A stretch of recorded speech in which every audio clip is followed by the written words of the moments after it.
berkurang, sangat berkurang, bahkan habis ya orang yang masuk ke sini. Sehingga kemudian Bang Enda tadi bilang biasanya satu minggu tuh mungkin bisa 7 rit ya, hari Sabtu Minggu ya, Sabtu dan Minggu 7 rit muter-muter ke sini dia dapat uang 7 kali 250.000 lah, lumayan ya.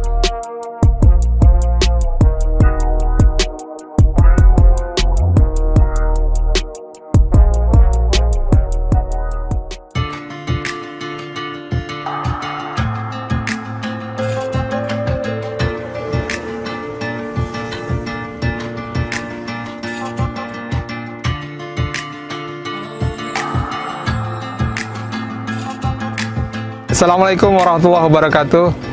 Saya sedang berada di pinggir Waduk Jatiluhur.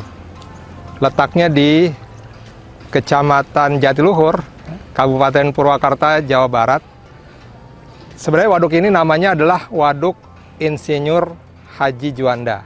Ya. Beliau adalah Perdana Menteri tahun 57-59 dan beliau yang memang paling giat, paling gigih untuk membiayai waduk ini ya. Waduk ini coba bayangkan, ini waduknya permukaannya itu 4.500 km persegi permukaannya ya.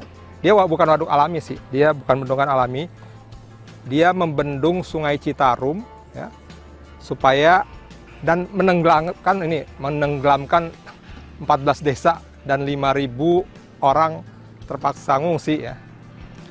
Jadi berkorban untuk suatu pembangunan suatu waduk yang digunakan, nah ini waduknya 13 miliar kubik nih air di sini ya, yang digunakan untuk pengairan sawah.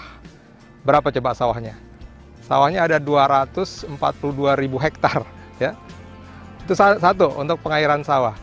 Kemudian yang kedua adalah menjadi sumber air ya, sumber air bagi masyarakat sekitar, bagi banyak sekali kampung di sini ya. Terus kemudian juga pengendali banjir dan kemudian perikanan ya, perikanan darat ya, perikanan waduk artinya ya. Kemudian yang paling fenomenal adalah waduk ini membuat kita memiliki listrik karena ada bendungan ya, nanti kita lihat ke bendungannya sana ya, bendungan yang menggerakkan turbin yang bisa memproduksi 1.000 megawatt sehari atau gimana ya.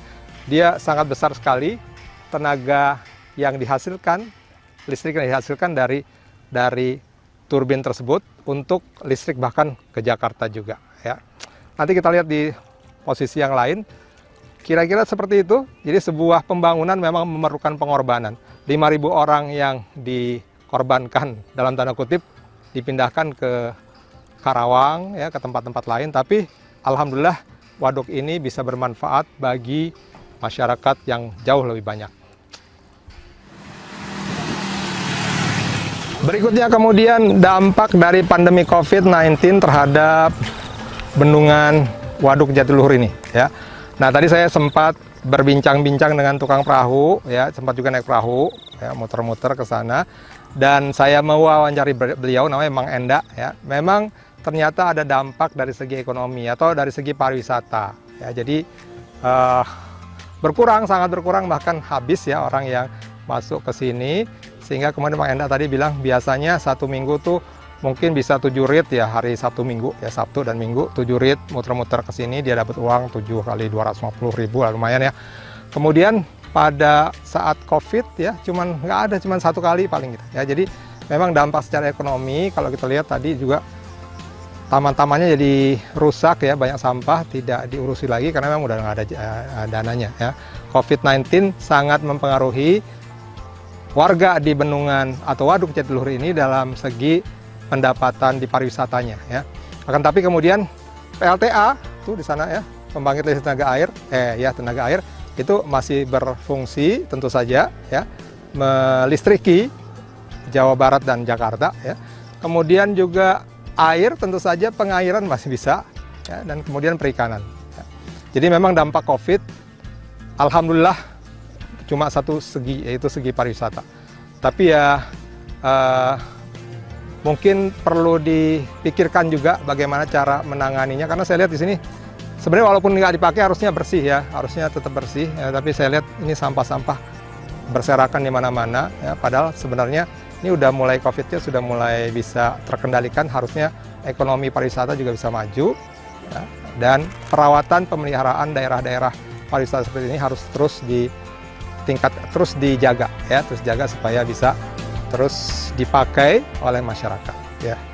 Kira-kira seperti itu.